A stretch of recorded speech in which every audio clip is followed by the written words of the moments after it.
сабақ қазіргі оқытудың ұйымдастыру формаларын жіктеу және сипаттау. Жалпы оқыту формаларының эволюциясы, тарихи шолу.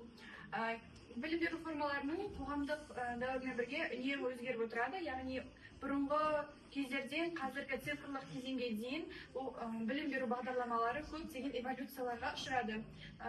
Тоқталсақ, ежелгі дәуірде мысалы ауызша дәстүр, яғни жеке тәлімгерлік болған. Ал одан кейін орта ғасырларда мектептер мен университеттердің ашылу дәуіріне кездесеміз. Және жаңа дәуір ол сыныптық сабақтық жүйенің қалыптасуы және қазіргі кезең технологиялық даму және инновациялық әдістер. Жалпы дәстүрлі оқыту формалары дәріс, семинар және практикалық сабақтан құралады. Бірінші дәріс ол оқытушының материалды ауызша баяндауы, білімді ауызша түрде және жүйелі түрде ұсынуы, яғни студент немесе оқушыларға болсын көпшілікке арналған ақпараттық сипаттама. Ал семинар дегеніміз ол студенттердің тақырыпты талқылап, өз беттерінше білімдерін көрсетіп және сұрақтарға жауап беретін белсенді сабақ формасы.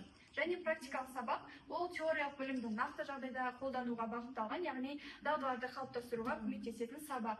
Яғни дәрістен біз естіп, семинарда ол туралы түсінгенімізді айтып және практикада соны қолданамыз.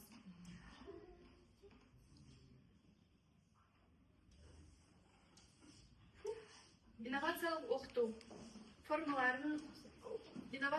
формаларына кіріспей, яғни заманауи білім беру әлемдік өзгерістерге бейімделіп, дәстүрлі әдістерді жаңашыл тәсілдермен толықтыруда. Мысалы, өзектілік, яғни инновациялық формалар білім алушылардың қызығушылықтарын арттырып, олардың оқу процесіне белсенділік танытуға мүмкіндік береді, олардың мотивациясын, қызығушылықтарын ашады.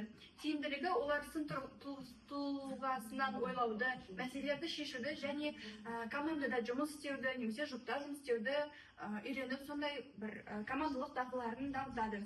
Және болашаққа бағдар, яғни бұл формалар студенттердің 21 ғасырдың талаптарына сай дайындап, білім алуына мүмкіндік береді. Жалпы белсенді оқыту әдістері: кейс стади, жобалық жұмыс, пікірталас деген сияқты. Кейс стади ол нақты өмірлік жағдайларды талдау арқылы мәселелердің шешу дағдыларын қалыптастыру. Жобалық жұмыс, яғни студенттердің жеке немесе топтық жобаларды орындауда белсенділік танытуы және орындау арқылы білім алуы. Пікірталас ол белгілі бір тақырып бойынша әртүрлі көзқарастарды талқылау, пікірлерді алмасу деген сияқты аргументтер келтіру. Ары қарай интерактивті оқыту формалары, яғни тренингтар, іскерлік ойындар, рөлдік ойындар деген сияқты. Интерактивті әдістер білім алушылардың өзара әрекеттесуіне және тәжірибелерін алмасып, тәжірибе арқылы үйренуіне мүмкіндік береді. Тренинг ол нақты дағдыда дамытуға бағытталған интенсивті практикалық сабақтар. Яғни ол қандай да бір топқа, қандай да бір тақырып аясында ұйымдастырылады. Іскерлік ойындар ол іскерлік ортаны имитациялау арқылы басқару және шешім қабылдауда дағдыларын жетілдіру. Рөлдік ойындар, яғни белгілі бір рөлдерге еніп, студенттер немесе оқушылар жаңағы рөлдерді ойнау арқылы әлеуметтік және коммуникативті дағдыларды дамытады. Қандай әртүрлі жағдаяттар беру арқылы сол жағдайға еніп, қандай да бір проблемалардан шешу жолдарын табады. Дистанциялы оқыту формалары, яғни онлайн курстар, вебинарлар, гибридті оқыту. Жалпы цифрлық технологиялардың дамуымен қашықтан оқыту білім берудің ажырамас бөлігіне айналды. Бізде ең бірінші коронавирус кезінде осы онлайн білім беру форматы қатты активны жұмыс жасады. Онлайн курстар, мысалы, интернет арқылы оқытылатын толық қандай курстар, немесе икемді оқыту жаңағы кестесімен. Яғни қандай да бір тіл курстары, қандай да бір басқаша бағыттағы курстар. Вебинарлар, яғни интерактивті онлайн семинарлар, қатысушылардың нақты уақытта сұрақ қою мүмкіндігі бар. Яғни вебинар дегеніміз ол тікелей уақытта, қалай айтсам болады, ол бірден саған сабақ беріп отырған адамға сұрақ қою арқылы білмеген сұрақтарыңды қойып ұштастырып нақтыласаң болады. Гибридті оқыту, яғни ол дәстүрлі және қашықтықтан оқытуды біріктіретін модель. Оқыту формаларын таңдау критерийлері, яғни мақсат, мазмұн және контингент.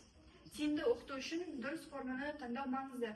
Яғни жалпы оптималды оқыту формасы олар оқушылар сипаты, оқу мақсаты және мазмұн күрделілігі деген сияқты үш элементтен тұрады. Олар яғни мақсат пен контингент, мазмұн мен контингент немесе мақсат пен мазмұнның қосындылары.